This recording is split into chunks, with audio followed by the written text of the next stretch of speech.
Hey everyone, welcome back to Corporate Decoder, the place where we unpack the financial mysteries of big companies, and don't worry, we're going to make sense of all the money talk without putting you to sleep. Today we're diving into Renasant Corporation's latest filing, and let me tell you, it's packed with news about their earnings and what's coming next. Get ready because we're about to decode community linked in the description below, where we break down these filings even further.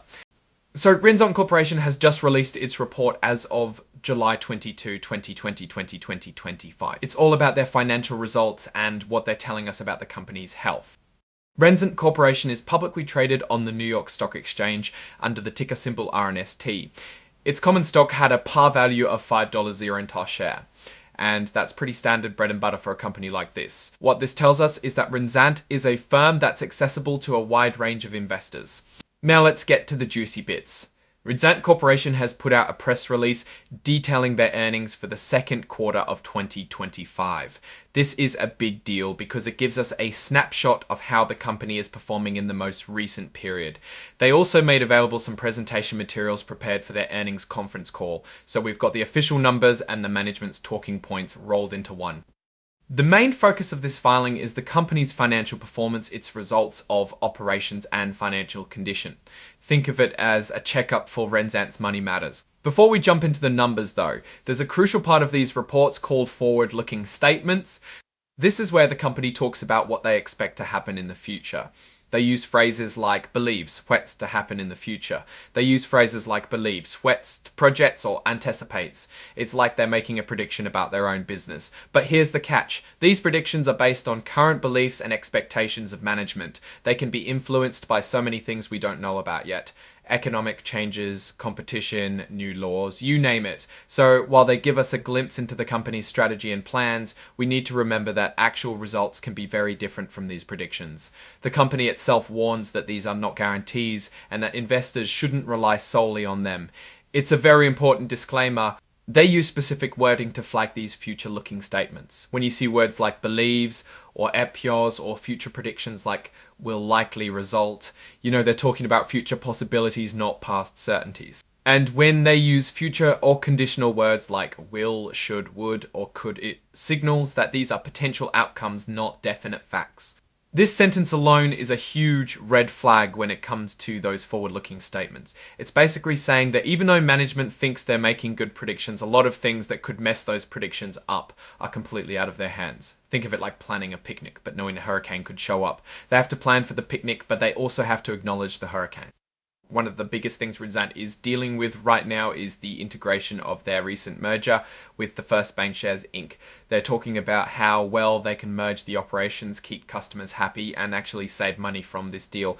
This is a huge part of their strategy. If they can't merge smoothly, or if customers leave, it could really hurt their future earnings. They're specifically worried about whether they'll actually get those cost savings and when. If it takes longer or costs more, that's bad. Following up on that merger, they're also flagging the risk of taking on unknown or contingent risks and liabilities. This means that when they bought the first or when they consider buying other companies, there might be hidden problems or debts that they don't know about yet. These could be legal issues, financial gaps, or other unexpected costs that pop up later. It's like buying a house and then finding out there's a major plumbing problem you didn't see during the inspection. Like any financial institution, Renasant is heavily influenced by the broader economy. They're watching things like national and regional economic health and, of course, interest rates. When interest rates go up or down, that directly impacts how much they can earn on loans and how much it costs them to borrow money. It's a constant balancing act. They're also fully aware of the intense competition across all the areas they operate in. This includes everything from regular banking and loans to more specialized services like factoring and auto lending. For any company to succeed, it needs to be better or cheaper or have a better product than its rivals. Renasant is highlighting that they face these pressures everywhere. Government regulations and accounting rules are always changing. For banks and financial companies, these changes can mean more paperwork, higher compliance costs, or even changes in how they have to report their profits. Renasant is bracing for potential shifts in these rules. Because they just merged with the first, Renasant is expecting more attention from regulators. This means they might have to deal with more checks and have to follow stricter rules. This can add to their operating costs and require more careful management.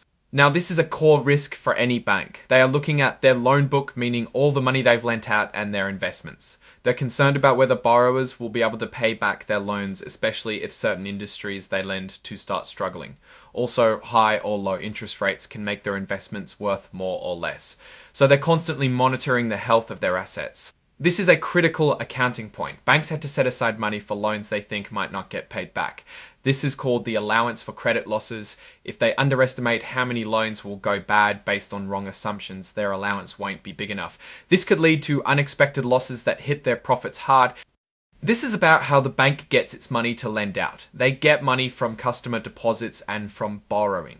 If people stop pulling their money out of bank accounts, or if it becomes more expensive to borrow money, their ability to make new loans and fund their operations could be impacted. So they're watching where their funding comes from and how much it costs. Cybersecurity is a huge concern for everyone, but especially for financial institutions. Renasant is flagging the risk of hackers breaking into their systems, potentially causing major disruptions or even financial losses for the company and its customers.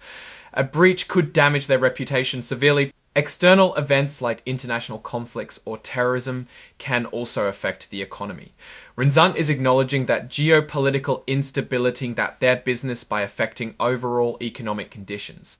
They are also aware that technology is constantly evolving. This means they need to keep up with new tech to stay competitive, but also that new tech could disrupt their traditional business models. Keeping pace with these changes is a constant challenge. Here's that disclaimer again, very clearly stated. Management thinks their future predictions are good, but they freely admit those predictions could be wrong. It's important to remember this.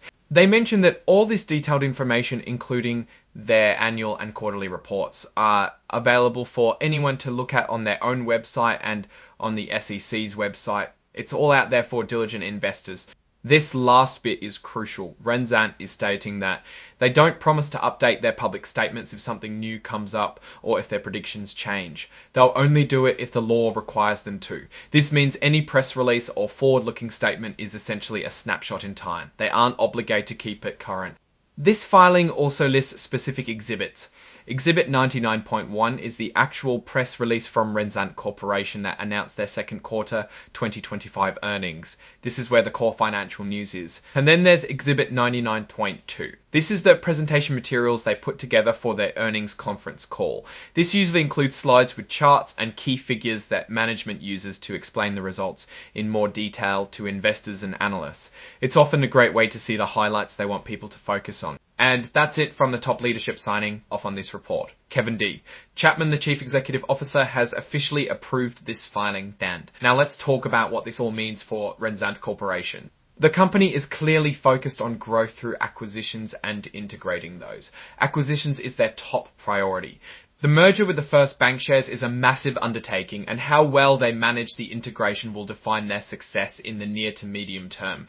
They're right to be cautious about potential unknown risks and regulatory hurdles that come with such a large deal. From a financial perspective, like any bank, Renasant is navigating a complex economic landscape. Interest rate fluctuations, competition and credit quality are always front and center. Their ability to manage their loan portfolio and maintain adequate reserves for potential losses is paramount. If they can successfully integrate their recent mergers, control costs and manage their risks effectively, they could see solid performance. However, any missteps in integration or unexpected economic downturns could significantly impact their profitability. The inclusion of detailed forward-looking statements and risks shows transparency, which is good, but it also highlights the inherent volatility in the banking sector.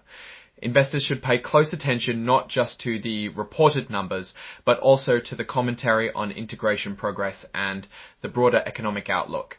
So that's our deep dive into Renasant Corporation's financial update. What's your take on these numbers and what they signal for the company's future? Drop your thoughts in the comments. If this analysis was valuable, hitting that like button really helps, and subscribe for more deep dives. Don't forget to check out the Discord in the description. Thanks for watching. See you next time.